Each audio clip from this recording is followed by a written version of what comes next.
TFF naomba Mo akamatwe, abananishwe. Tajiri Mo abananishwe, aseme hizo hela ziko benki gani. Na kama ziko benki hana muda kwenda kwenye benki, nitumwe mimi niende nikachukue hiyo hela. Kwa usafiri wangu nikatafuta wachezaji 12. Yeye anafumua kikosi kizima kuanzia golikipa mpaka namba 11 na reserve mmoja, kwa sababu naona hata waliobaki sio kuamini.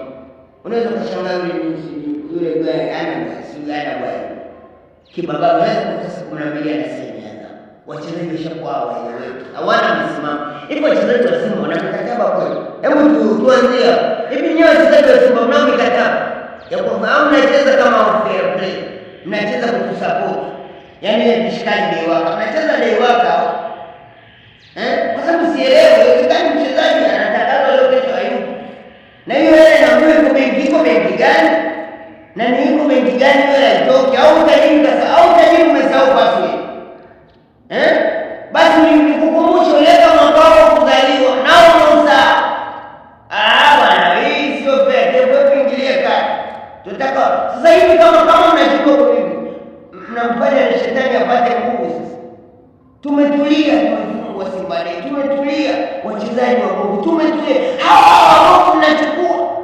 Yanga. Sisema timu yetu ni mbovu, kuna hao mnakubali ofisa huko wao wanafanya mazoezi, nasema tumesali ya kuja Simba yaani Faisali akija Simba, nakwambia kabisa Faisali akisali Simba mniite mwanamke. Nawaambia kabisa Faisali kwa akili zake hizi kuja kusaini Simba. Unajua zama aliposhinda hata mwenyoka. Yaani mwenyoka malipo bonus kwa muda. Watu wako mazima wanakula koni, wanakula ice cream moja mpani. Wewe timu ziko sokoni zote, timu jengo liko sokoni muda wote kama mnauza jezi. Yaani muda wote timu jengo liko Msimbazi. Yaani kama mnauza jezi. Mimi nakwambiaje, abananishwe aseme benki gani, na hizo zikamata benki zote